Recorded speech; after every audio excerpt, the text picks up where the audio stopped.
In the last 24 hours, a sealed royal decree emerged. Strange, sudden, and unmistakable. Camilla's family name is gone. The corridors of power stirred with whispers, and the public barely had time to blink before the news spread like wildfire. For years, Camilla's integration into the monarchy had been carefully managed, delicately worded, and measured with every official press release. Now, that subtle balance appears to have shattered in a flash.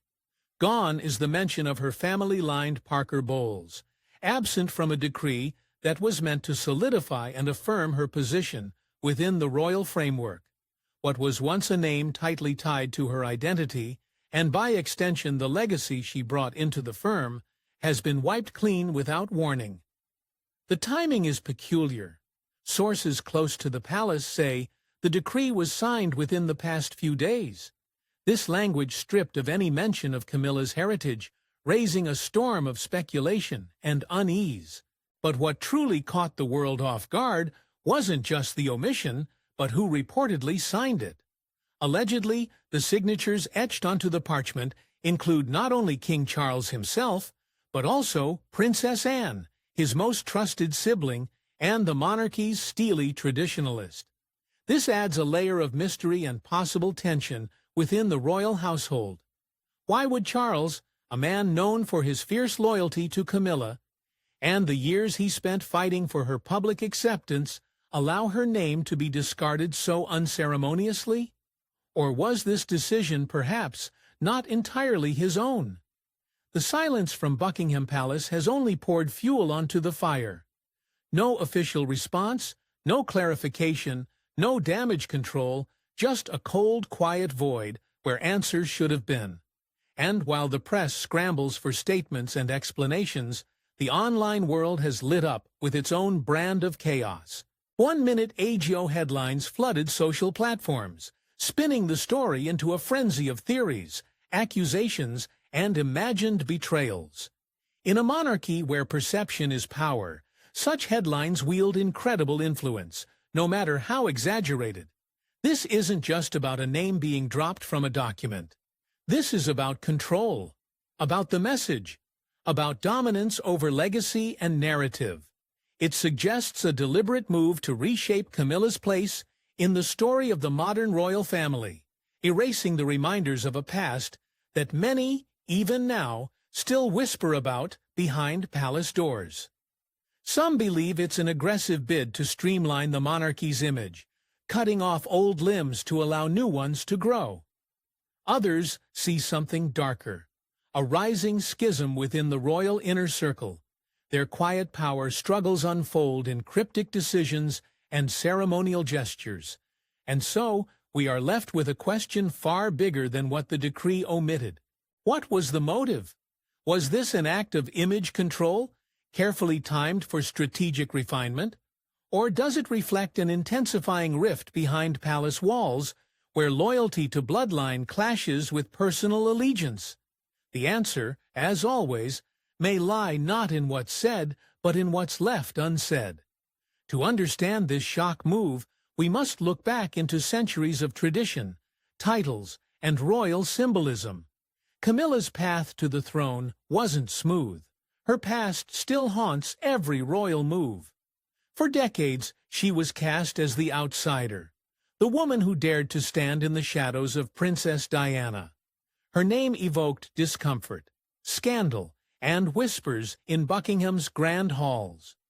When Charles married Camilla in 2005, it wasn't just a union of love, it was a declaration of war against public perception. Many saw her as the reason behind Diana's heartache, and the nation, still mourning its people's princess, wasn't ready to embrace her replacement. But Charles was unwavering against the tides of hostility. He stood by Camilla, patiently, relentlessly, slowly reshaping her image brick by brick. And while she quietly worked behind the scenes, patronages, low-profile events, and silent loyalty, the monarchy began preparing for a future few dared to speak aloud. Then came 2022 and the Queen's Platinum Jubilee.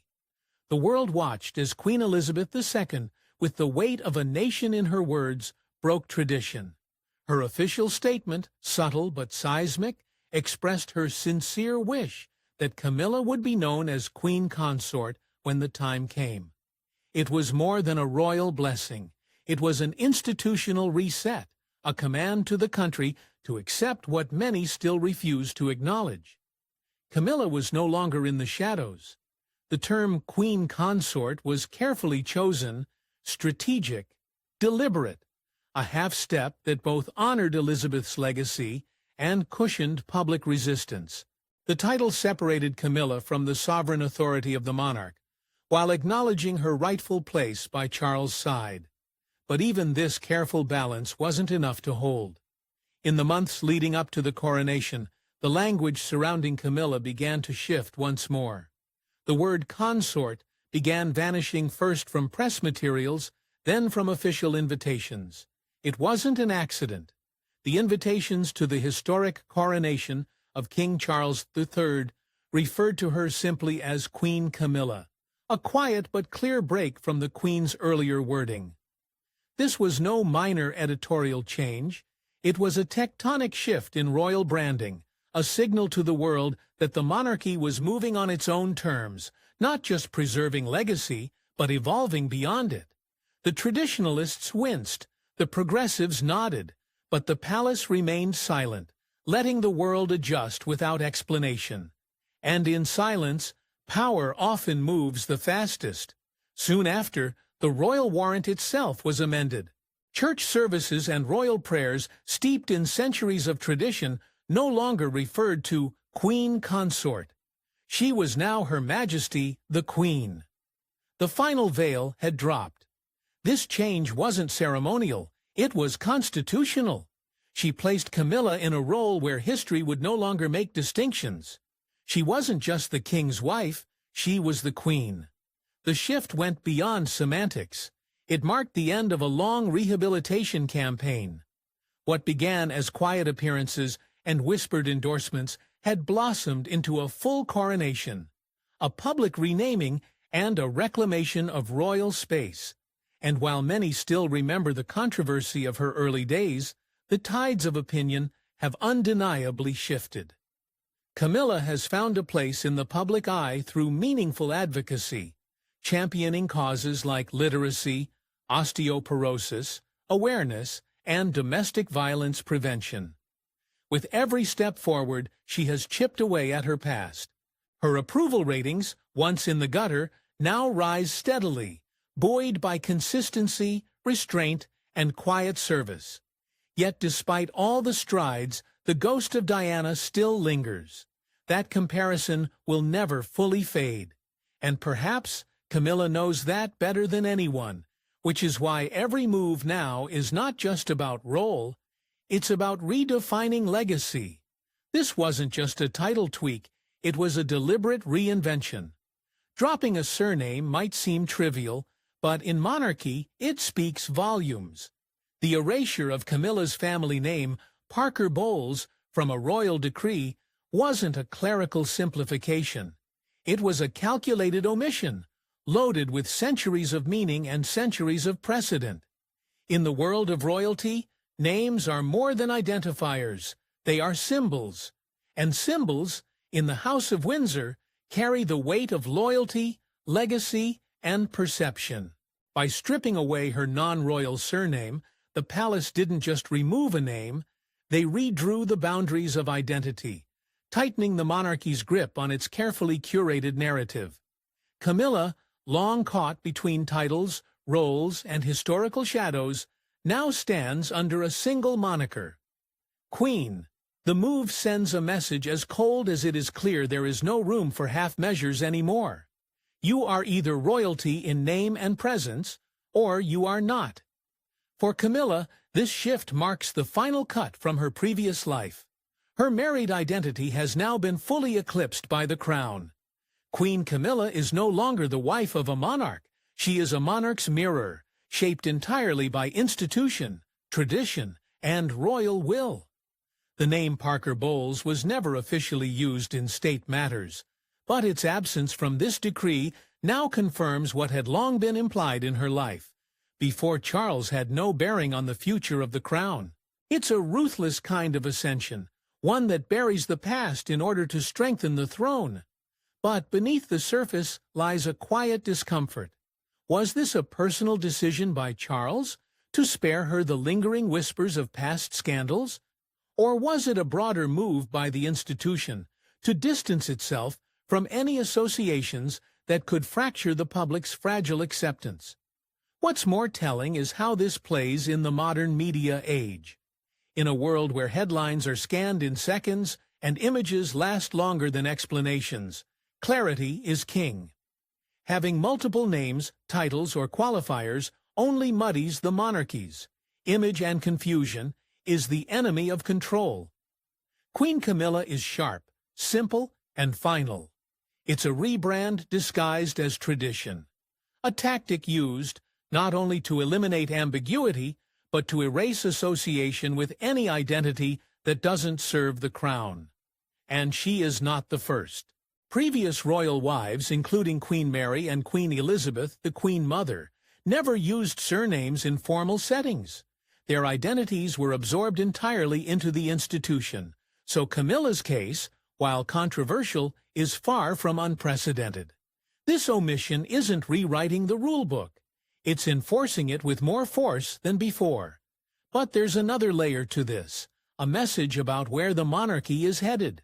It's not just pruning names, it's pruning lineage.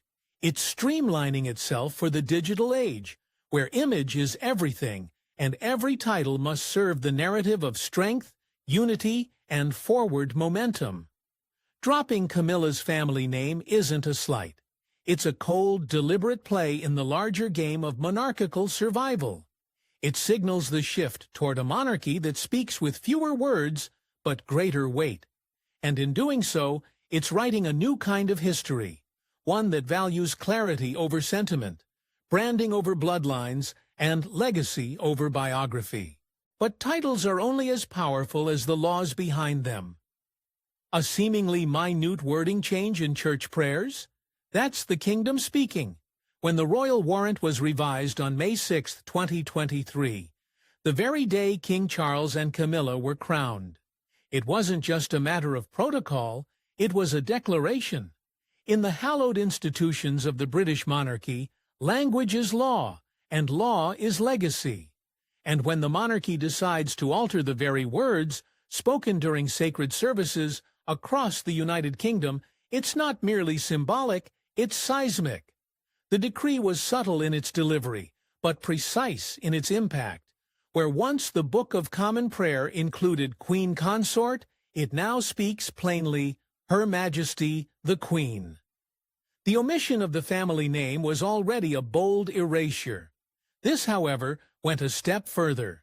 It wasn't just about documents, it was about faith, tradition, and authority aligning with a new royal message. The royal warrant, a rarely invoked but powerful tool of the crown, holds sway over every corner of royal representation, from currency to coats of arms, from church services to court titles. It is not a suggestion, it is an order.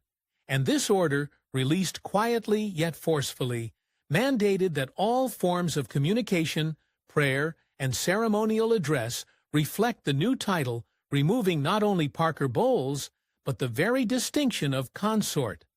There was no room left for hesitation. This was the final stamp of institutional acceptance. It was the monarchy telling the world, this is no longer a transition, it is the reality. The scope of this decision reached far beyond the pews of Westminster. Churches across the Commonwealth were now required to pray in the Queen's name, no longer as the King's companion, but as a sovereign figure of her own. Every state document, every military blessing, every legal reference was updated in quiet lockstep. And unlike previous shifts, there was no public discussion, no press conference, no justification offered. The change simply took effect cleanly, swiftly, and irreversibly. That silence? It wasn't avoidance, it was dominance. A monarch doesn't explain his decrees. Historically, such liturgical modifications have been reserved for monumental changes. A monarch's death, a succession, a declaration of war. The decision to redefine Camilla's royal address through such a sacred channel places her elevation in that same league. There are precedents, yes, but they are few and far between. Even Queen Elizabeth, the Queen Mother, retained a unique styling despite her son's reign. But this time, no ambiguity was permitted, no dual titles, no diluted identities. Camilla's transformation was not to be gradual, it was to be absolute. The legal ramifications of this change ripple beneath the surface. They reinforce the fusion of monarchy and church, of royal title and spiritual legitimacy. For a kingdom built on centuries of divine right and ceremonial sanctity, this change reaffirms the monarchy's influence in both state and soul. And in aligning the Church's language with the monarchy's brand, Charles has done more than honor his wife. He cemented her place in history through the oldest institution under the Crown's command. This wasn't a moment of religious reform. It was branding by decree, etched into the very prayers of the nation. A line has been drawn quietly, firmly, and with unmistakable finality. Camilla is queen, not in waiting or in courtesy, but in title, in law, and in liturgy. No surname, no asterisk, just the name that now echoes in every cathedral and chapel across the land. But the decree's ripples go far beyond the chapel aisles. Did this decree come from Charles, or was it whispered from deeper within? That question now sits like a splinter beneath the surface of the monarchy. For all the formality that surrounds a royal decree, its origins have become the epicenter of speculation. On the face of it, the document bears the sovereign's authority. But eagle-eyed royal watchers noticed some curious reports, suggesting that not only did King Charles sign off on the removal of Camilla's family name, but that Princess Anne's signature also appeared on the decree. This was no ceremonial gesture. If true, it would mean that Anne, long seen as the monarchy's iron pillar of tradition, may have had a direct hand in distancing the crown from Camilla's lineage. That detail, subtle as it may be, ignited whispers that the decision was not as unified as it seemed. Was this a united front, or a quiet compromise? Theories began to surge. Some claimed the move was a strategic attempt by Princess Anne, or even William's advisors, to reinforce royal purity and suppress lingering controversy.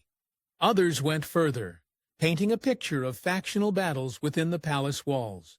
On one side, those loyal to Camilla determined to secure her full status and erase any traces of scandal.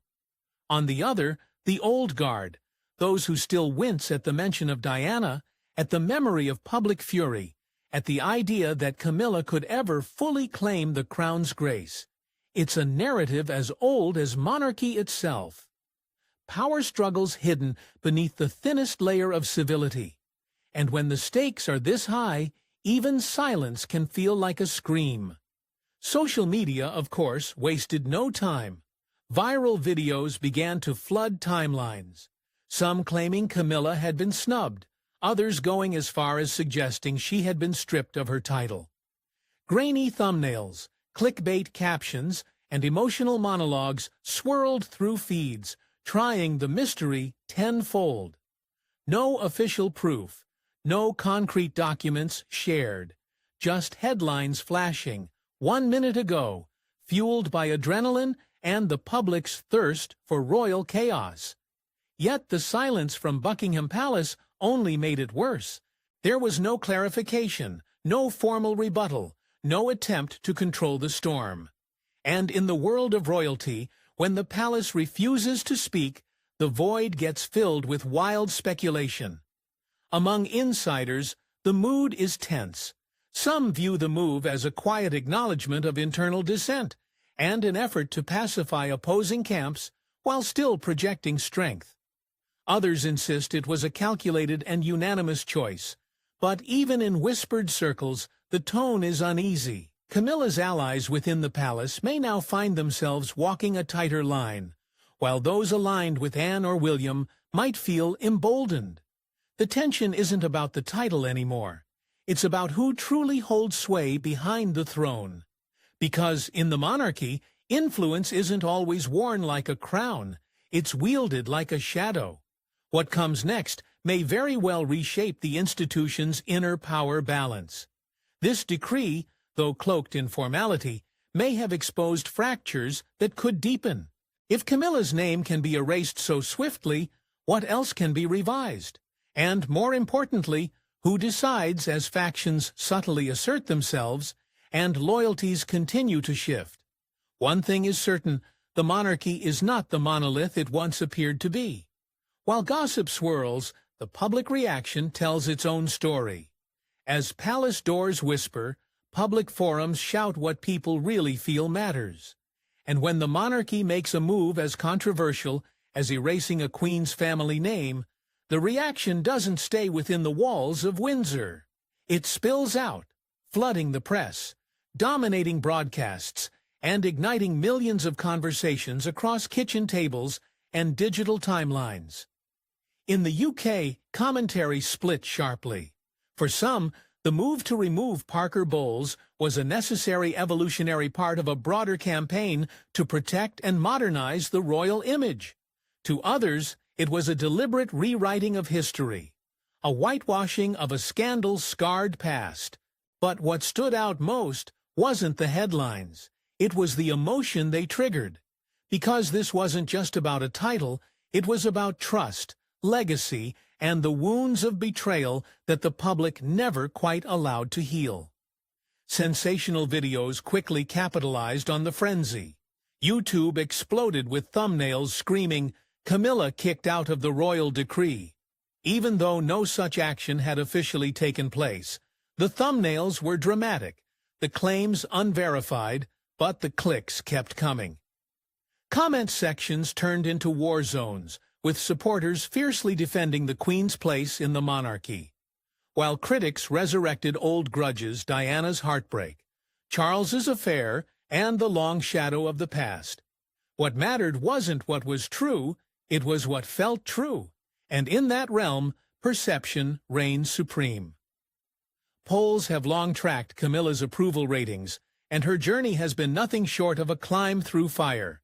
In the early 2000s, public opinion was brutal. Barely a quarter of the country supported her. The wounds of Diana's death were too fresh, the affair too raw. But over time, through careful public appearances, a non-confrontational image, and relentless behind-the-scenes work, Camilla began to win over the skeptics. By the time of the coronation, approval had climbed to over 50%, a remarkable turnaround given where she began. But even then, that support was conditional, soft, tentative, and easily shaken by reminders of her past. And this is where the tabloid press holds a dangerous sway. When a story breaks, it's not the facts that lead, it's the framing. Snubbed, silenced, shamed headlines don't ask for patience, they demand outrage. And when readers are already split, the media doesn't just report the story, it becomes the story. In this case, the framing didn't just paint a picture of a name change, it hinted at exile, at disgrace, at a quiet rebellion within the crown itself. Suddenly, a strategic omission in a decree became, in the public eye, a royal purge. Social media only amplified the divide. Anti-monarchists saw the change as proof that the system was collapsing under its own contradictions. Pro-monarchy voices pushed back, arguing that the shift was smart, even overdue, that Camilla had earned her place through grace under pressure. But the gap between those who believe in the monarchy and those who see it as a relic is widening, and that divide, now echoed in every viral tweet and furious comment thread, exposes how fragile the institution's standing has become. Surveys reveal a complex picture. A significant portion of Britons admit they don't fully understand the specifics of royal titles. Yet, they form strong opinions based on how things are presented. That disconnect between institutional decisions and public comprehension creates a vacuum, one the media fills with controversy and the public fills with emotion. And therein lies the monarchy's greatest challenge, not managing titles, but managing trust. This cultural moment now requires reflection on broader royal strategy. From titles to tweets, Buckingham wants a leaner, tighter monarchy. This isn't just a name change, it's a signal fire. King Charles has long envisioned a monarchy stripped of excess, streamlined for the modern age, and fiercely controlled in its message. The removal of Camilla's family name, followed by the decisive adoption of Queen Camilla across all official platforms, is just one thread in a far larger tapestry. The monarchy is undergoing a quiet rebranding, one that doesn't ask for approval but insists on adaptation.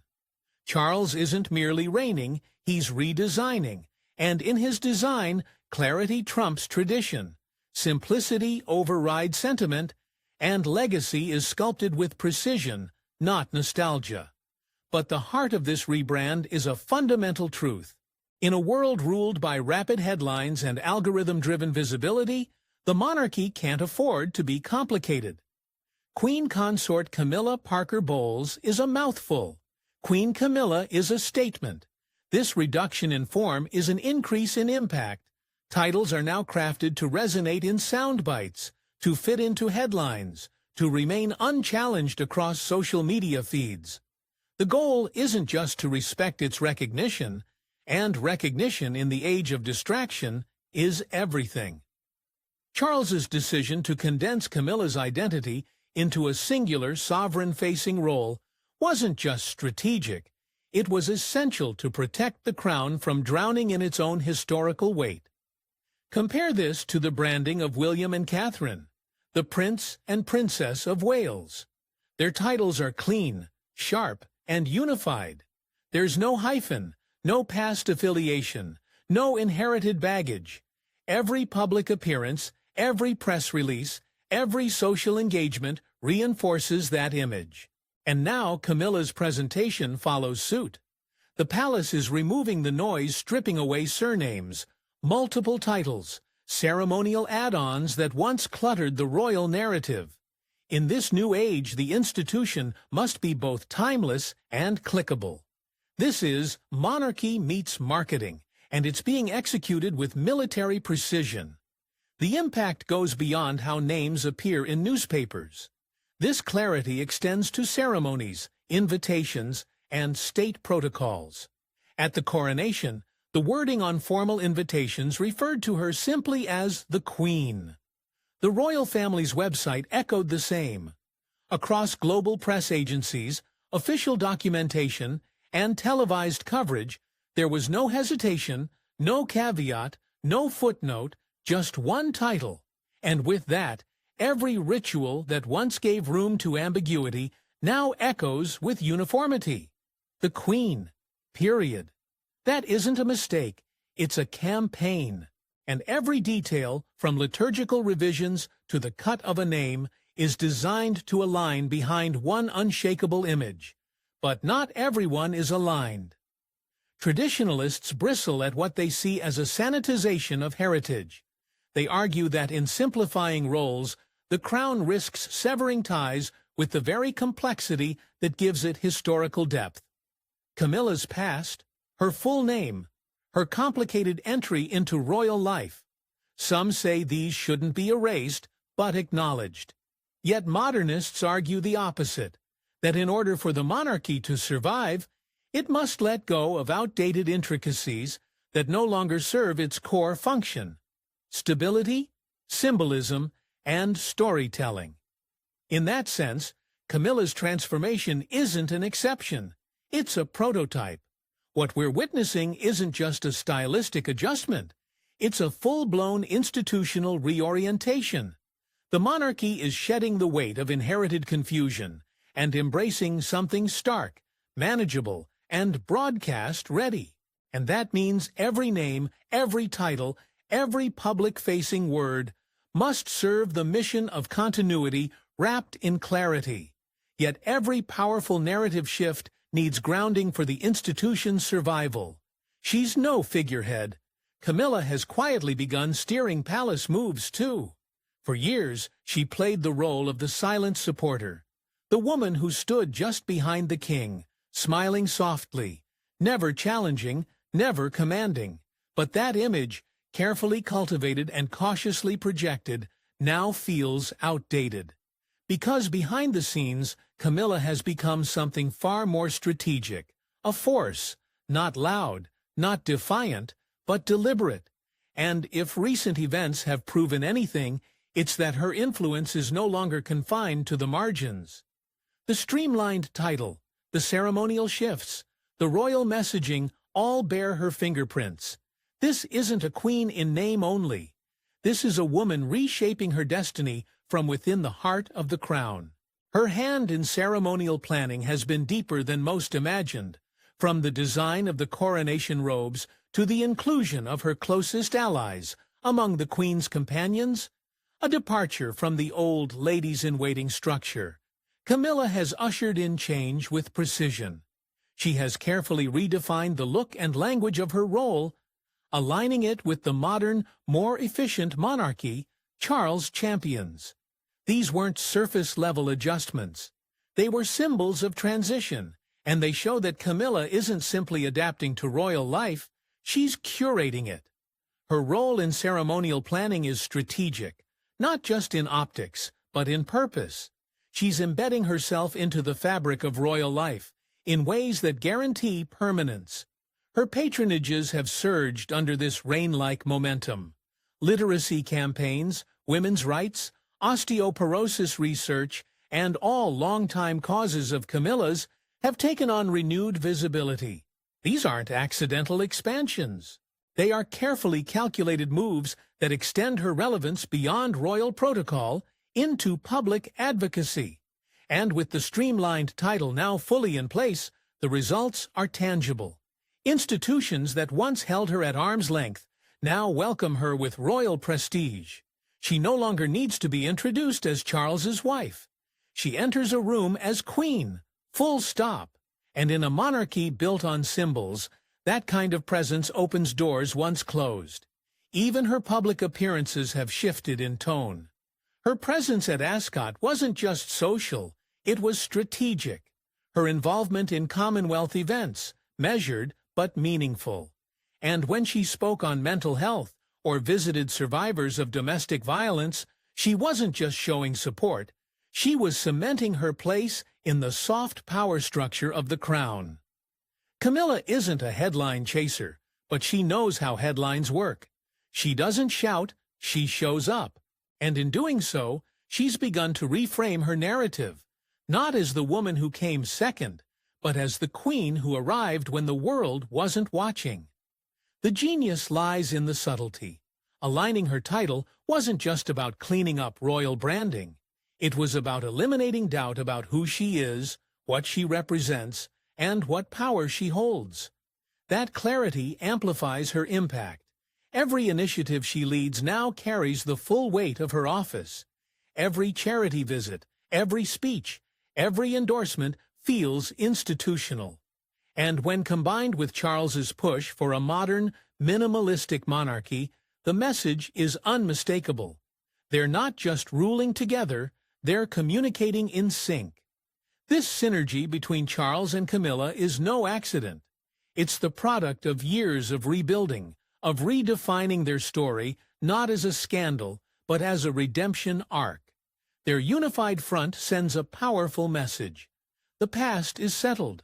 The future is co-authored. They speak in harmony now. Each public appearance, each title change, each policy tweak, reinforcing the other's position. And that kind of unity, especially within a family as fractured as the Windsors, is a rare and formidable thing. All leading to one last question.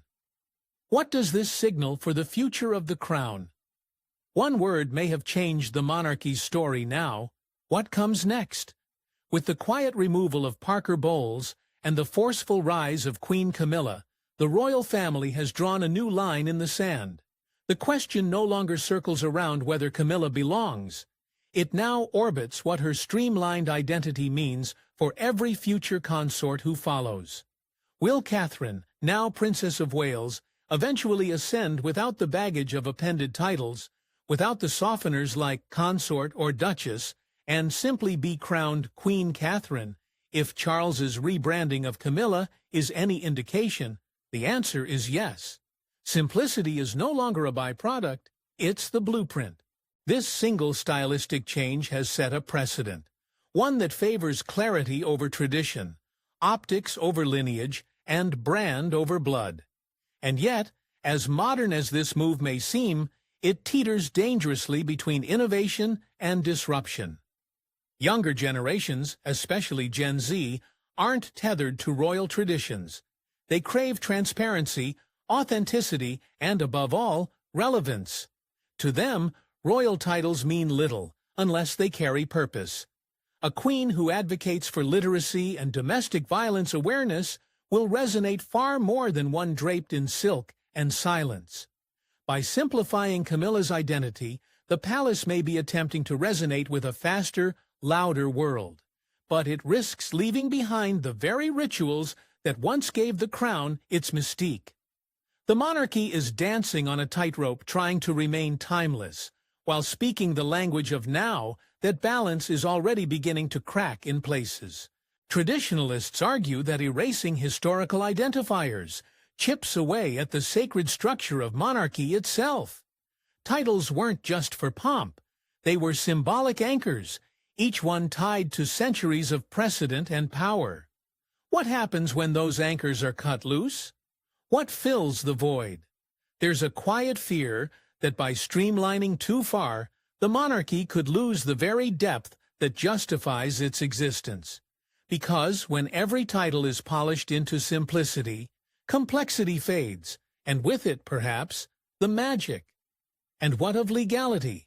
The no-name decree may feel cosmetic, but its implications stretch deeper. If Parker Bowles can vanish from official liturgy, could future challenges arise over legitimacy, protocol, or even succession? Could someone use the absence of a name to argue a breach of constitutional norms? These questions may sound far-fetched now, but history has shown that royal disputes rarely start with thunder. They begin with whispers, and this whisper just became deafening. Ultimately, what this moment reveals is a monarchy in flux, not collapsing, but mutating. It may be a sign of steady evolution, a necessary shift to preserve the institution in a world that changes by the minute. Or it may be a warning, a quiet rupture that signals deeper fractures within the system. Camilla's title wasn't just changed, it was recorded. What once was a royal woman with a complicated past is now a queen with no qualifiers. And that change, small in word, vast in weight, will echo into every corridor of the crown's future. The monarchy stands at a crossroads, and that tiny decree may have nudged it forward. Thanks for watching. Don't forget to like and subscribe, and we will see you in the